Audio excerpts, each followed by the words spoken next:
And welcome to a special edition of the Reins on the Cardinals podcast, our trading deadline special on trading deadline eve. And Mike, we finally have some breaking Cardinal news. The Cardinals have traded Ryan Helsley. They have finally traded Ryan Helsley and got back 3 players for a rental of Helsley, so I consider it a pretty good deal. He's going to the New York Mets. It happened minutes after we had taped the earlier edition of our show, after the Phillies had completed a big trade for Johan Duran, the closer from the Minnesota Twins. And we said, well, maybe that'll start getting some things to happen. And lo and behold, about 5 minutes after we wrapped up our conversation, we had a Helsley trade. We should have filmed this much earlier in the day then to make it happen. That's all it took. So, yeah, right. No, it's a move that I think Cardinal fans, you may look at it and say you're upset because we liked Helsley, right? He was a good guy. He was a good closer for us, a good player here. But when you look at it from a business standpoint, there's the fact that he was going to be offered a $22 million deal if we wanted to keep him at the end of the year with a qualifying offer that we weren't going to do. So now to get 3 players back, I think is a good move for the Cardinals.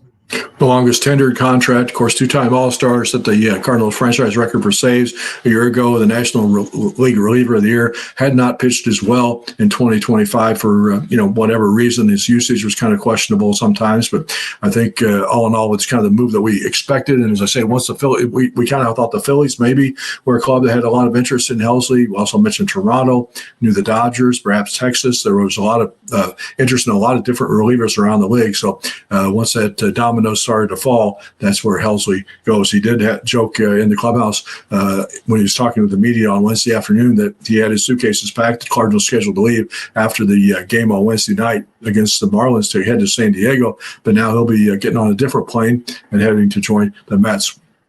We should take it closer. I was going to say, I think we all kind of counted the Mets out because they have Edwin Diaz as their closer, and they already acquired Taylor Rogers earlier today. So now that back end of the bullpen for the Mets is scary. But with the Phillies picking up Dohan and then those guys going there, I mean, that NL East is going to be a battle now for sure. We'll find out more, of course, about the 3 prospects that the Cardinals obtained in this deal as in the coming days. We do know that all of them actually played for the Brooklyn Cyclones, which is the high A club of the Mets. Jesus Baez, a young shortstop third baseman, was ranked highest according to MLB Pipeline's ranking of the Mets prospect. He was ranked 8th on their list, a 20-year-old player out of the Dominican Republic.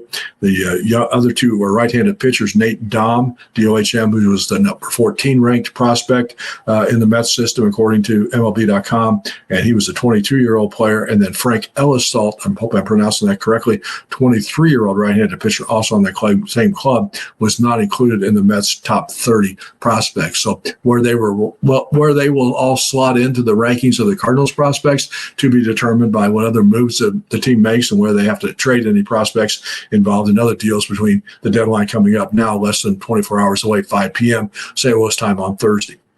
That is certainly the one thing to keep in mind is when you look at this and you hear the guys that are coming in and say, oh, well, he's the 8th best prospect in the Mets or the 14th best prospect. That doesn't necessarily mean anything other than where they ranked in that system.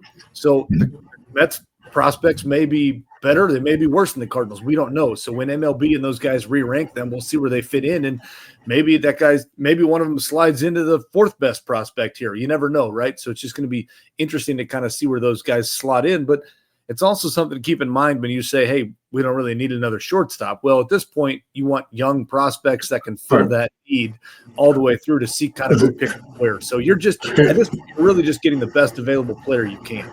If he's a 20-year-old player at high A, he's not ready for the big leagues anytime soon. The high A level, is the equivalent to the Cardinals Peoria Chiefs farm club. So that's basically probably where all 3 of these guys will go once they're cleared and get the roster assignments made. But my guess is that that's where they will probably slot all 3 of these guys to start with. So I think it's safe to say too that as we look at where some of these prospects fall into place, right?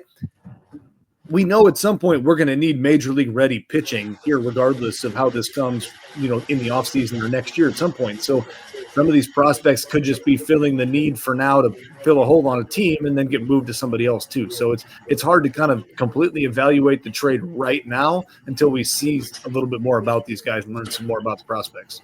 Of course, now we're also waiting to see what happens with the other 2 Cardinal rental potential free agent relievers and Phil Maton and Stephen Matz. They were also in the clubhouse on Wednesday as well, joking that they had 2 big suitcases packed, ready to hit the road. They're just not sure where they were going. So we'll wait and see if something happens with either one of those 2 guys Wednesday night or maybe closer to the deadline on Thursday. Still a lot of other, David Bednar, the Pirates, still available. A lot of other closers. Some other relievers were starting to move today. As you mentioned, the 2 Roger twins, were both traded, one from the Reds, one from the Giants, even before the Twins actually made their own trade. So starting to see some movement. It was still some more. I think the one thing that's interesting about about this deal getting done after the Phillies made their trade was one of the things you kept hearing about the Phillies was that they wanted Helsley, but also there was some speculation involving Nolan Arenado. And if maybe there would be a package deal that you would get the Phillies to agree to take, and Arenado would agree to go to the Phillies in a Helsley exchange. But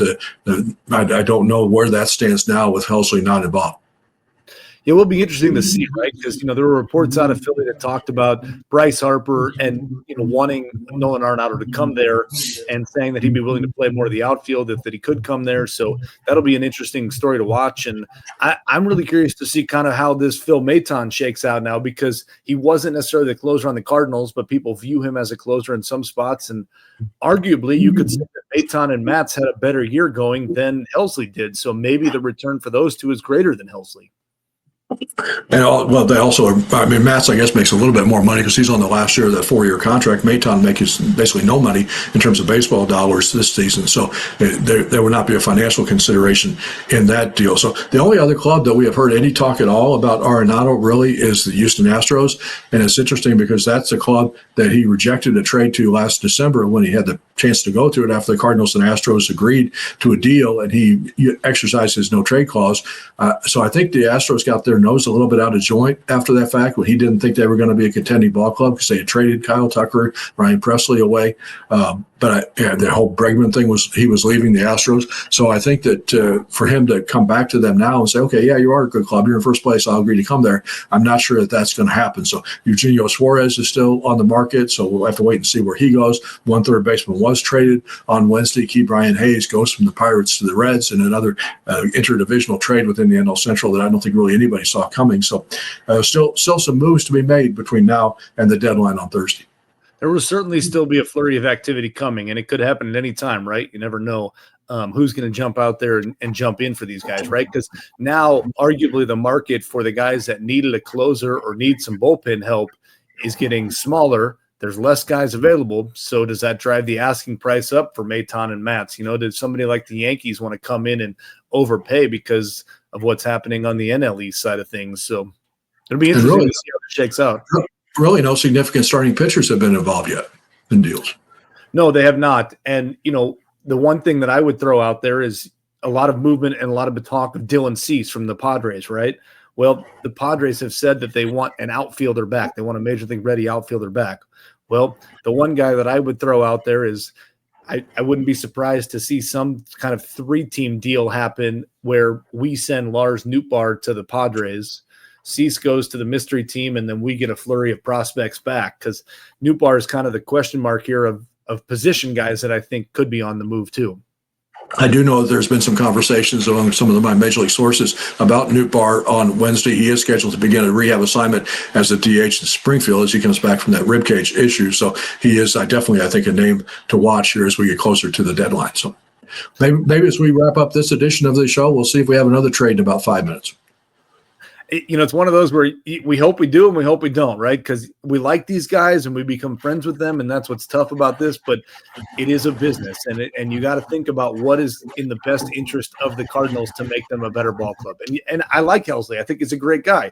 I also wouldn't throw out the fact that we could consider re-signing Helsley in the offseason, because now that we don't have to offer him the qualifying offer, by not being on our team, we could sign him for significantly less money, and maybe he'd be willing to come back.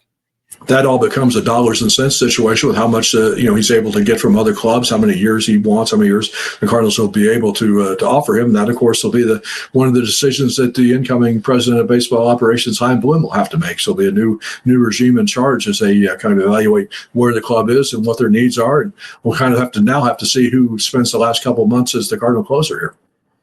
It'll be interesting to kind of see what they do, right? And that kind of depends on, do both Maton and Matz get moved here? And if they do, is it Gordon Graceffo that gets a chance there? Is it Andre Granillo that gets a chance there. So it'll be interesting to kind of see how they do it going the rest of the season. Cardinals scheduled to take on the Marlins again on Wednesday night at the ballpark. Weather permitting, there is rain in the forecast. But if any more news happens, of course, the results of the ball game as well as any trade rumors, we'll have a story up later today about the Helsley trade on STLSportsPage.com, as well as any other things happen between now and the deadline. Mike, thanks for the visit. We'll talk to everybody again soon here on the special edition of the Reigns on the Cardinals podcast, Trading Deadline Eve edition on STLSportsPage.com.